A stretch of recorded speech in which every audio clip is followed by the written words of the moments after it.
Pagising ko, ito na kinita ko. Ulul, walang ganon. Alam mo bakit maraming nai-scam ng Pilipino? Bukod sa third world country tayo, ang dali nating mapauto sa mga ganong mga result.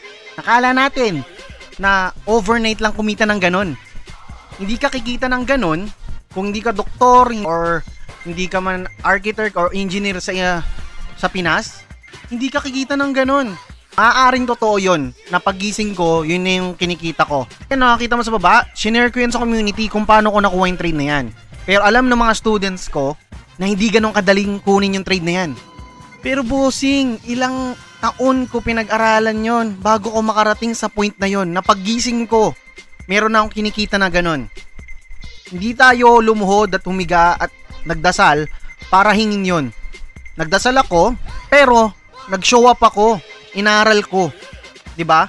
Kaya ikaw, kung tumingin ka diyan sa katabi mo at ipaalam mo sa kanya na